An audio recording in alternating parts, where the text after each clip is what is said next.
Banwa. This is Nino, a direct distributor of Lifestyles PH, a direct alcohol organ, an airsoft enthusiast. So, panibago na naman po nating episodes na ilalata natin sa remake. So, bago natin simulan, ilang shoutouts na naman ang ilalatalan natin sa screen. So, ano pa bang hinihintay natin? Sit back, relax, and enjoy. The show must go on. So, God bless.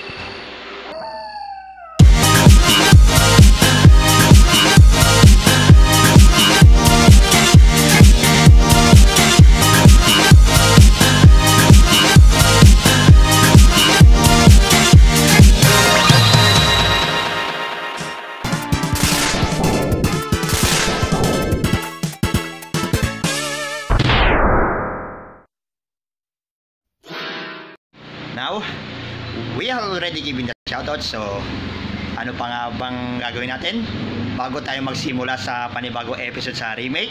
So, shoutout muna tayo sa mga sponsors natin. So, unahin muna natin ang alaga nating pet. Hi, Riri. Di pala akin to, kay Atlin pala to, tsaka kay Patrick, na dalawang pamangkin ko rito. O, shoutout sa inyong dalawa, mga anak. At syempre sa mga sponsors natin, Mona Kiki, Sago ni Alim Bebang, Manggano Racing Team, Labatiba ni Sadam. Then may dalawa pang humabol na sponsors natin, Red Bull Fried Chicken at Dog Pares. Ano ba yun? So, wala nang paligiri pa, simulan na natin ang episode natin sa remake. So, on the interval 12 of Niños Rebels Remake, Season 2, Season 1, known as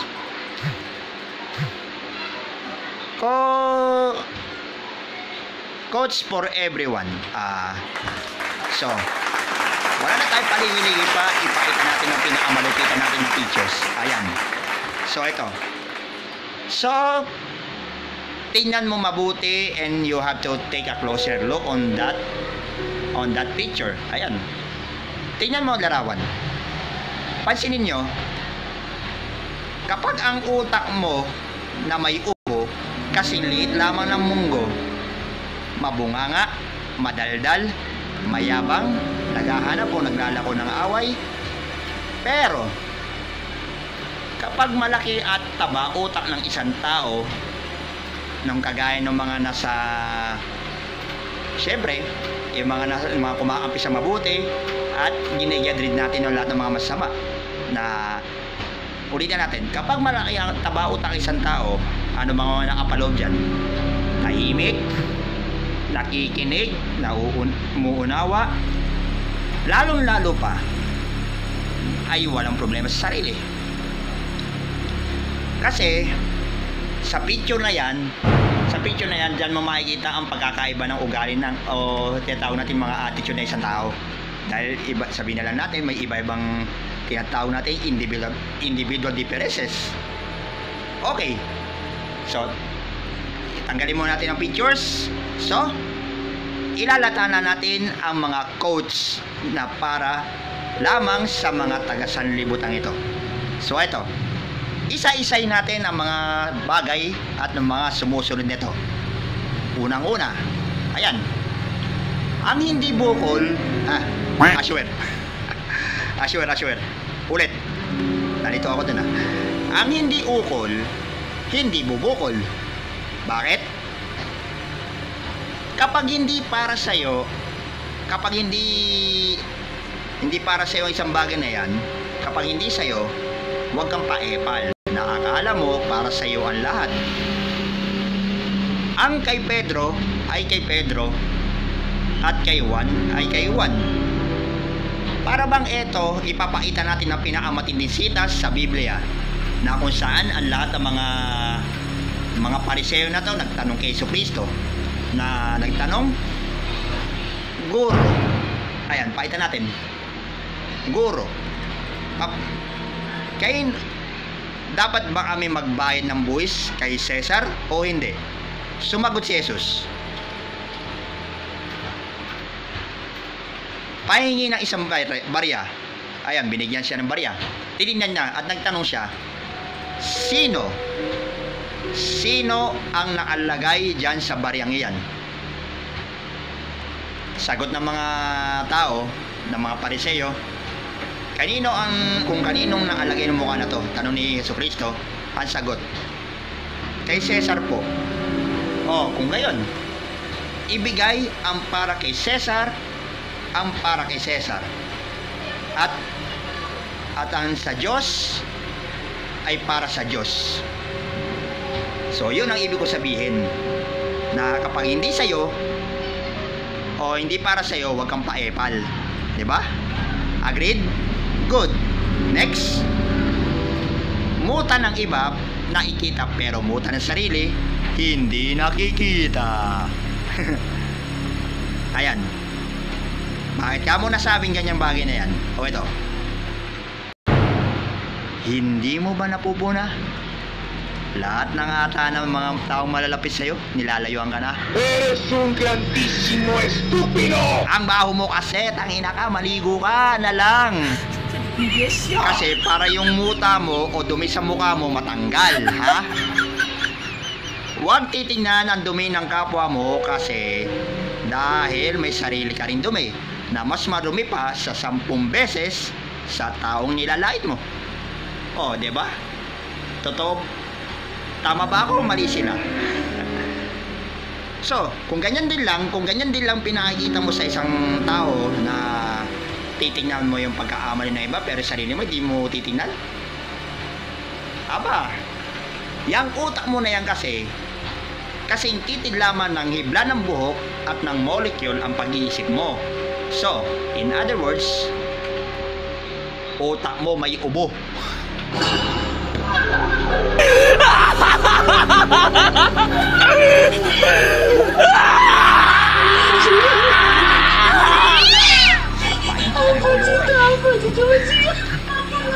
Sabihin na lang natin, hindi pa rin maganda ang ginagawa mo na yan na dumi ng iba nakikita mo pero dumi ng sarili mo hindi mo nakikita. So that is a very very bad mindset that you demons had been acquired in your rotten head. Any objections? So, wag mong gagawin yan na mahilig ka maghanap ng pagkaamali ng iba pero sabihin ko sa'yo, muta mo, tingnan mo muna, tanggalin mo bago yung muta ng iba. Tapos, so ito. Ang sumunod, eto. Huwag kang mayabang. Number 1 yan. Huwag kang masyadong boss-boss sa sarili mo o mapagmataas kasi sabihin na lang natin ang nagpapaataas ay ibinababa at ang mga ibinababa ay siya rin nilataas. Sitas pa rin ng Bible yan, bagay na sakto-sakto sa'yo dyan. Kasi ang ibig sabihin yan, huwag kang masyadong mayabang na abot hanggang langit ng kayabangan mo. Tandaan, walang forever sa mundong ilalim. Bakal nga o mga metal nga o mga ratso nga kinakalawang ikaw at ako pa kaya na tao lamang. Alam mo, kung ako sa'yo, total mukha ka namang unggoy na mahilig pang maipag-unggoyin sa akin, punta ka na lang doon sa Banana Republic, kumain ka na lang ng saging habang buhay ka pa. Dahil kapag si kamatayan na mismo ang sumundo sa'yo o tatawag sa atin, alam mo ano kahantungan natin? Ayun, tayo magiging fertilizer na lang na magiging posisyon natin at ang mga bulate at ang mga uod ay makikinabang na lamang sa atin. So, huwag magmayabang. Kung sa bagay ikaw, alam mo parang mayabang ako tapos niyayabangan mo pa. Sino sa atin dalawa kaya sa atin na mas mayabang sa atin ngayon? Di ba? Agreed? Good. So, ibig sabihin, tanggalin mo na rin ang kayabangan mo sa katawan mo nang maging maayos ang buhay mo. Tapos, sunod, pag galit ka sa isang tao, gaya na sinabi ko sa huling vlog ko, kapag galit ako sa isang tao, pipikit na lang ako, O di kaya,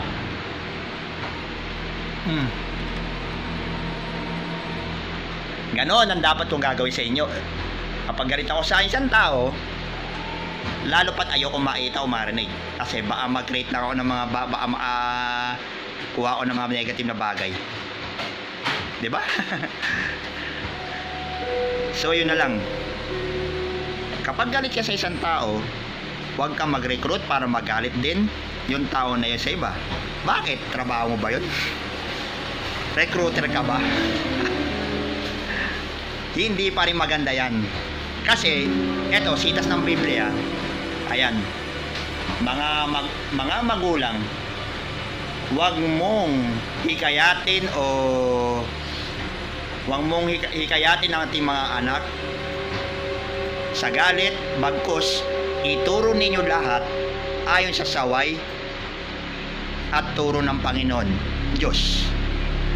Huwag mo, ulitin natin, huwag natin, kayo sa ating mga magulang, huwag nating ipamungkahi sa ating mga anak ang galit, bagkus ituro lang po natin ayon sa mga saway at turo ng Panginoon natin Diyos.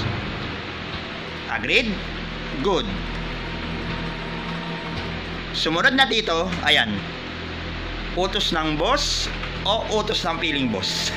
Ayan, parang naayano ko na agad sa vlog na to, na tinatawag nating sip sip and sulsul. O di kaya the sip sip and sulsul mysteries. Bakit? Kasi dito sa statement na to ay nakakapaloob din. Kapag hindi ikaw boss, huwag maging feeling boss. Huwag pasip-sip o pasulsul, baka tawagin kang busabos. So, another thing sa bagay na yan ay masamang gawin. Gawain yan, gaya na sinabi ko sa iyo, gawain pa rin yung mga, alam mo na, mga taga-sanlibutan na kapag hindi kaya pabagsain ng isang tao, gagawin nila. Gagawa sila ng parang pababagsain, sisira, mga sisip, mga sip-sip, mga sulsul. Aba, sobra ka na ata mongoloid. Baka nakakalimutan mo sa ginagawa mong yan, mag-boomerang effect sa'yo. So, ang karma, kapag nagalit ang Diyos sa mga ganyang klaseng ugali, asahan mo sa mga huling araw, lahat ng ginawa mo sa mundong ito ay babalik sa kapwa mo, ay babalik sa'yo. Kaya, in other words, the more you do the evil things in the past, the more you will accept a painful death. Ibig sabihin, for the wages of your own sin and atrocity is death. Kaya wag mong gagawin ang bagay na yan. Tapos. So, may pahabol pa tayo na isa pang ayan, yung mga tinatawag nating, i-share ko lang ito sa inyo about dito sa, besides sa sitas ng Biblia, meron pa dito na the law of assumption. Ayan, the law of assumption stated that by believing the thing you want already exists in your life, you manifest it into existence. This kind of law is a positive thinking tactic of created by Neville Goddard as a method of reframing one's outlook o one's outlook pala. So, ibig sabihin, lahat ng mga bagay na pag-iisipan mo mga kapwa mo, yung tinatawag na mga presumption na sinasabi mo, baka halimbawa ganito, pag sinabi mo nagkatuwiran ka, syempre may magsasabi, so ibig sabihin sinungaling pala yung, so ibig sabihin ako pala yung sinungaling, gano'n. Alam ko na yan, dahil sasabihin ko sa inyo totoo. Alam ko kung sasabihin nyo sa akin yan, ano yan naman sa tingin mo, sinungaling ako? Ito yung sasagot ko sa inyo. Wala pa ako sinasabi na sinungaling kayo. Kasi kayo ay mga tinatawag na yung nag-a-assuming kayo na agad, pangungunahan nyo agad. Nasasabihin mo. Kasi kayo, pinangungunahan nyo lahat ng mga bagay-bagay na wala sa hulog, wala sa legal basis, lahat-lahat. So mali pa rin yun. Yan ang tinatawag natin na reasonable clause, na wala man lang kayo ipapakita ng basta na lang kayo mga akusan na wala man lang ebidensya. So sasabihin ko sa inyo ito, are you going to condemn this man with that kind of pathetic evidence that you haven't even tried to know the total truth? Aba, baka nakakalimutan mo na isa sa mga 10 utos na sinasabi ko sa iyo, huwag kang sasaksi ng hindi totoo. Hindi na ako magtataka sa inyo kung kayo mga may pinag-aralan dito, hindi nyo nasusunod ang na to eh. Hindi nyo nasusunod ang utos na to eh. Lalo na yung baka nakalimutan mo kung sino man sa atin ang walang kasalanan. Sabi nga ni Kristo, ang siyang unang bumato sa taong ito. Baka nakakalimutan nyo, pare-pares din tayong tao, nagkaamali. Walang perpekto walang perpekto tao sa mundo na to. Na kahit si perpekto ay hindi pa rin perpektong tao. So, I hope sa lahat ng mga topics ko dito sa remake ay sana kapag yung may mga nagagaya sa akin, huwag naman sanang dibdibin. Kung wala ka naman talagang dibdib. Pabiktim ka kasi, ungas. Kaya sa ginagawa mong mali sa kapwa mo, may karma pa rin ang kaakibat niyan.